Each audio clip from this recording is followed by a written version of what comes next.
I talk about that in terms of like our information environment a lot. You know, the average person who's watching, let's say, 4.5 hours of television per day, which is the average figure, which is hard to even imagine people watching that much. That means half the population is watching more than 4.5 hours per day. But the average person is living in an information environment, which is really strange environment. And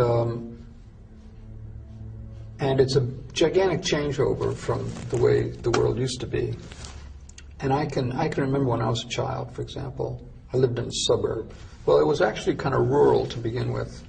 Then it turned into a suburb later on. But it was pre-television.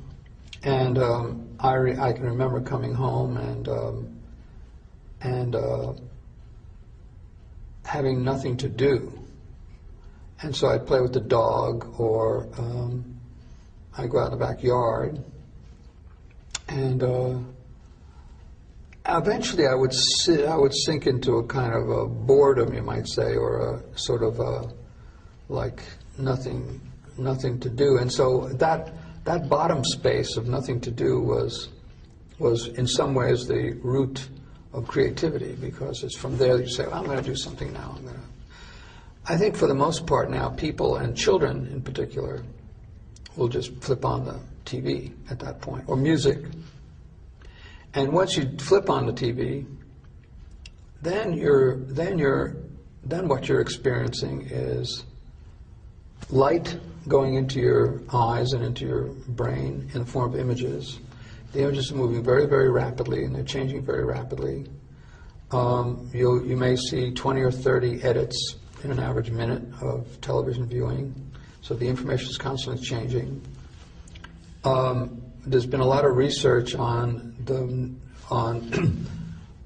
how awake you are during that experience, and mostly, for the most part, you're in a relatively unconscious mode.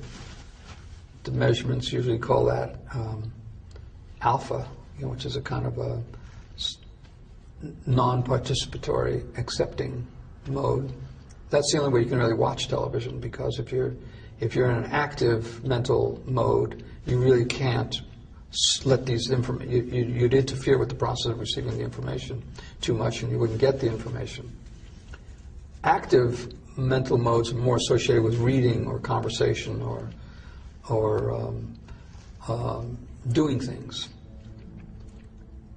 And you couldn't read and be an alpha, for example. That wouldn't work. You have to be in what's called delta, or is it beta? I can't remember now anymore. But anyway, so the child, let's say, sits for very long hours, receiving information that's sent from somebody else, thousands of miles away, very rapidly moving information field. And there's been a lot of research on how that causes hyperactivity among kids. People are wondering why there's so much hyperactivity now.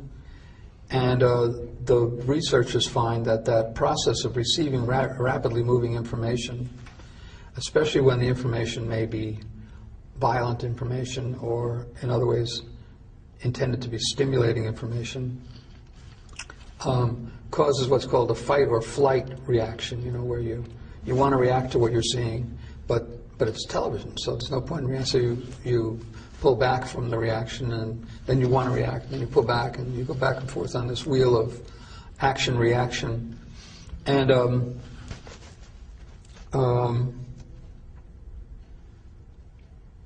And when the set goes off, then there's this wild bursting out of sort of kinetic energy that has been.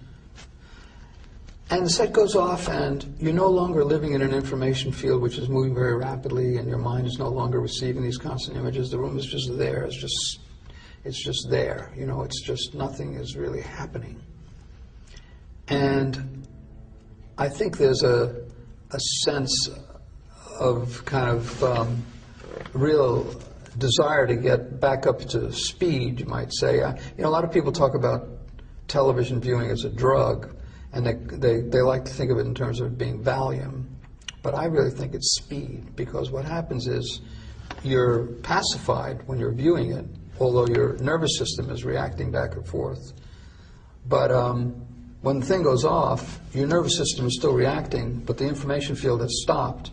And so in some ways you have to get your system back up to speed. So then you go outside, let's say, and all the cars are moving fast, or you've got a Walkman on, and that's speeding you up. Or if you go out into nature, though, if you go out onto nature, it's barely happening at all.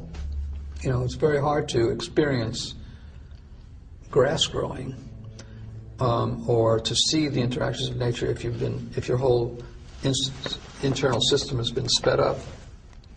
So I think that for a lot of kids that becomes a very uncomfortable experience, and so they sort of have to get back up to speed and back to the machines, back to the speed, and so TV set goes back on, and it's used in that way as a kind of drug. So I think what's happening is that television viewing for children, and I think to some degree for adults, is a training for more hyperactive lifestyles and hyperactive informational systems, and for speeding up the nervous system and speeding up. It actually pacifies the mind, but it speeds up the desire to do something else. Have you seen and that is putting people into a kind of emotional, psychological state which makes it impossible to relate to nature. So I mean, it's concrete alienation again. It's internal alienation. Plus, images are going in which stay in and which can't be got out either. So it's a real heavy impact. And in the modern world, another point is that 70% of this information is controlled by 7 corporations. 70% of global media, and that's not only television. That's also radio and magazines and books and movies and billboards and theaters. 70% of global media is controlled by 7 corporations. And 3 corporations control 50% of the 70%. They are AOL Time Warner, Disney, and Fox. And the other 4 among the top 7 are Sony, Viacom, General Electric, and Bertelsmann, I think, now. These people are controlling 70% of all the information that's moving through the world. We have never lived in such an information field before, where we're separated from the natural world, so we don't get information that comes from nature very much. We're separated from alternative information delivered in this medium, because the ownership of the medium rarely allows that to appear. And we are sitting and receiving a form of information which is very, very powerful. It comes in the form of images, and once the images go in, they don't come out. They stay. What is that? That's extremely weird phenomenon. It's almost science fiction in its implications. It's Big Brother, and yet we think it's perfectly normal. You know, we think it's. And then we're also living in a physical universe of cities and cars and technology that we use all the time, and which accelerates the power of this, so that single voices can really have dictatorial power.